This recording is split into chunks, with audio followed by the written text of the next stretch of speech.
komunikasinya itu harus berdasarkan sistem nilai dan standar moral yang berlaku di dalam masyarakat Nusantara.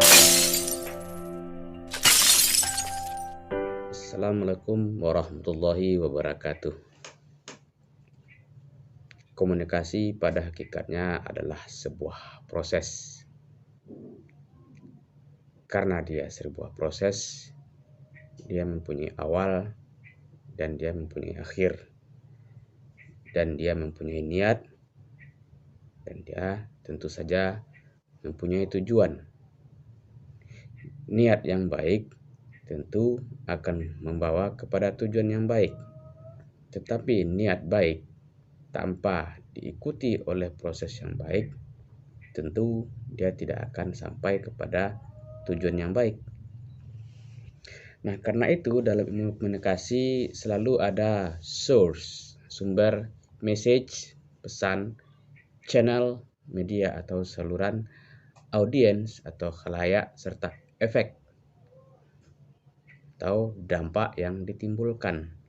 Maka ketika seorang berkomunikasi, dia harus mempertimbangkan paling tidak beberapa hal yang kita sebutkan tadi. Pesannya bagaimana, salurannya bagaimana, audiennya, serta efek yang ditimbulkan. Ingat-ingat itu. Pesan yang baik mesti disampaikan dengan cara yang baik, agar inti tujuan yang ingin disampaikan dapat ditangkap dengan baik dan efeknya yang ditimbulkan juga baik. Sekarang dengan berkembangnya media sosial, semua hasil komunikasi kita bisa menyebar dengan cepat dan tentu saja memiliki dampak signifikan. Nah, dalam konteks pejabat publik, seharusnya mereka bisa memahami betul-betul problematika ini. Sebab segala hal, apapun yang dilontarkan oleh pejabat publik memiliki news value, mempunyai nilai berita. Semuanya akan dikutip, baik dikutip, yang buruk juga dikutip. Maka hati-hati. Kita coba melakukan refleksi terhadap apa yang terjadi akhir-akhir ini, terutama dalam praktek komunikasi pejabat publik. Sebagian mengatakan itu normal-normal saja karena dia sedang melakukan tugasnya, dan sebagian mengatakan itu tidak baik karena tidak sesuai dengan etika publik, tidak sesuai dengan sistem nilai yang berlaku di masyarakat, dan itu dianggap tidak bermoral. Tapi baiklah, kita kembali ke etika komunikasi, terutama etika komunikasi pejabat publik. Dalam berkomunikasi, kita tidak hanya isi pesannya saja yang dipentingkan, tapi harus diperhatikan pula bagaimana metodenya atau cara penyampaiannya, bagaimana mimik dan gerak tubuh kita ketika kita menyampaikannya, penampilan, tekanan suara, gerakan nonverbal, tatapan mata, raut wajah, dan itu sangat mempengaruhi isi pesan. Jangan sampai komunikan menjadi bingung dan salah dalam mengartikan isi pesan yang ingin disampaikan. Nah, dalam hal ini pejabat publik yang mewakili pemerintah, tentu pejabat publik itu memiliki peran dalam struktur sosial kita. Karena dia memiliki peran dalam struktur sosial, dia menjadi bagian dari struktur sosial kita. Karena itu dia dituntut untuk memiliki etika komunikasi yang baik, memiliki cara komunikasi yang baik dalam menjalankan fungsinya. Dalam menjalankan fungsinya, pejabat publik saat berkomunikasi, ia tidak dapat melepaskan diri dari media yang merupakan jembatan pemerintah dengan masyarakat. Apalagi zaman sekarang, media dengan berbagai ragam jenisnya memiliki keluasan jangkauan dan memiliki pengaruh yang besar.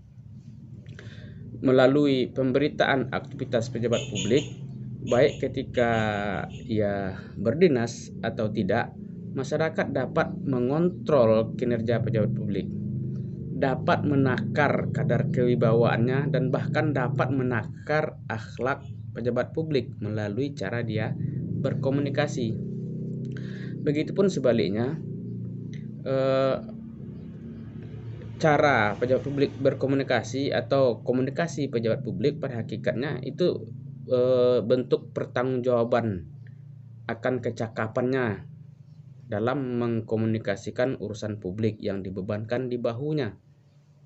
Maka dia berbicara, dia berkomunikasi itu pada hakikatnya adalah pertanggungjawaban dari amanah yang dibebankan kepadanya. Oke, ini kita bisa terima. Tapi cara berkomunikasinya itu, cara dia mengemban amanah mengkomunikasikan urusan-urusan publik ini yang menjadi persoalan. Lihatlah pemberitaan media masa belakang ini, publik telah mendapatkan pelajaran yang berharga, baik pelajaran baik yang berbuah manis ataupun pelajaran buruk yang mungkin menyisakan trauma di dalam hati masyarakat. Nah,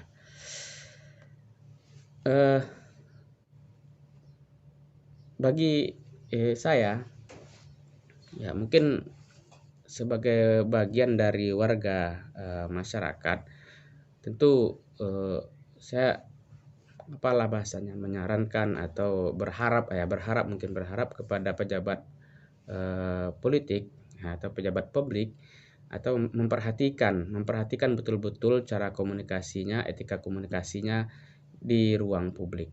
Sebagai pejabat publik, kehadirannya ada di ruang publik. Dia tidak berada di kamar pribadinya, dia berada di rumah pribadinya. Pejabat publik ada di ruang publik. Kalau tidak salah dalam TAP MPR nomor 6 tahun 2001 itu diatur tentang etika kehidupan berbangsa. Sudah diatur bagaimana seharusnya pejabat publik itu bertindak, bertutur, bersikap di ruang publik. Dalam konteks komunikasi, dalam konteks berbicara saja misalnya, ia harus mampu berkomunikasi dengan baik. Nah, di sini apakah itu komunikasi lisan ataupun komunikasi tertulis. Kemudian pejabat publik harus memiliki sikap yang bertata krama dan toleran.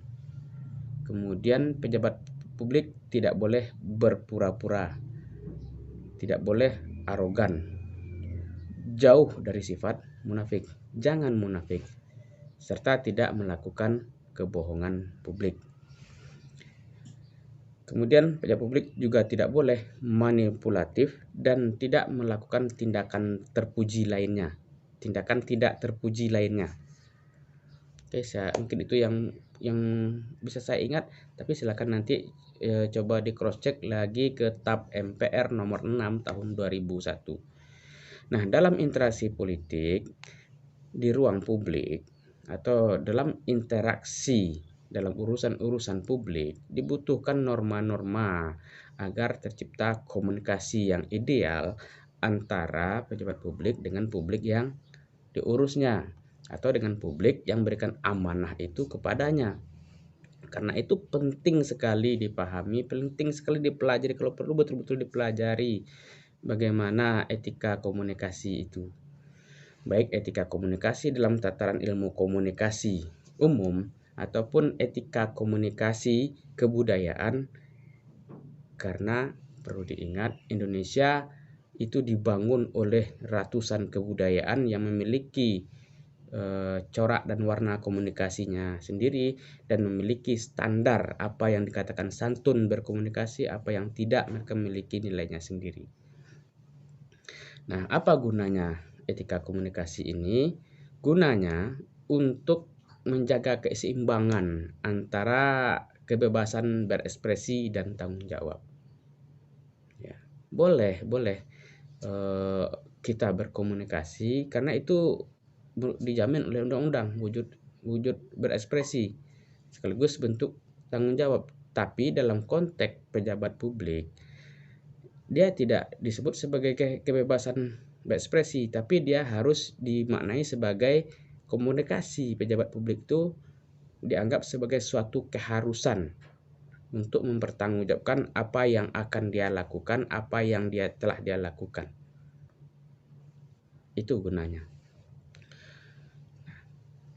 Di sini saya sampaikan bahwa etika komunikasi itu kalau dibaca itu bukan bermaksud menceramahi pejabat publik dengan teori-teori komunikasi, tetapi agar menjadi tuntutan moral lah bagi pejabat publik.